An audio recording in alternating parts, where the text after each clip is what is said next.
Day 216 of 365, and there was a lot of subjects that I could talk about today, but I kind of chose this one because, well, it's kind of pertinent for my industry in the real estate world. I met a friend today, a house painter friend of mine, at a house that I have under contract that the new owners, the buyers, want to have some rooms painted, and he's a great painter, and he gets in, gets the job done, very clean, very neat, does his job, very reasonably priced, and moves on. He asked me a question today because we haven't seen each other in a few minutes, but he said, "How's the market?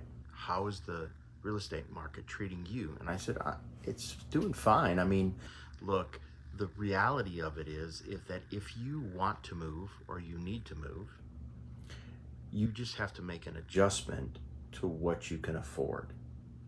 The interest rates are the interest rates. They're going to go up, they're going to go down, they're going to move around.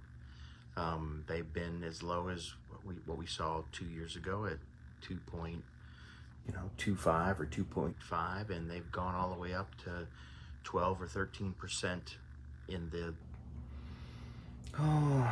early 80s, late 70s, early 80s. So they've been all over the place.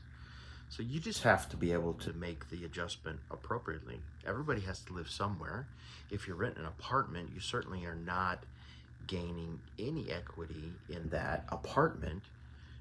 So it would make more sense to find a reasonably priced home that's you can afford and get into that. There are lots of options after that because 2 years from now, interest rates may come down. You might be able to refinance if you really like the house. You might be able to trade up in houses and get a bigger house for yourself. You might be able to trade down if you're kind of downsizing. Your family's shrinking. Kids are moving out. So there are a lot of options. You just have to think of this as a different approach. You just have to choose the home that you can afford. I mean, get yourself a good real estate agent that you can trust and talk to. Have a conversation with them, and he'll be able to direct you in a good lender that will be able to guide you also through the financial part of this transaction. And so you can get to find out, what can I afford at what I'm making currently and what my household income is. And that's what you have to go looking at. And quit watching HGTV and dreaming that you can be a part-time pet toenail clipper and you make $1.5 million. Let's come back to reality.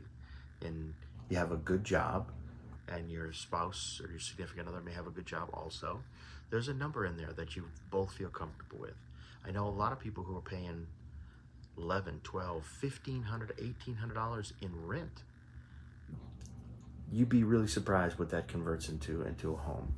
And you can find a good home in a good neighborhood in a decent location that's suits your needs. But that's just my food for thought. Just remember, it's not all tragic. It's not all doom and gloom.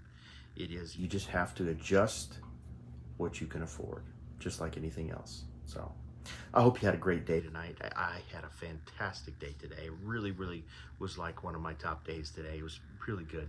Merry Christmas, everybody. And I hope tomorrow brings you much blessings and joy, and maybe a little bit cooler weather too, because the 100+ days they're wearing on me now.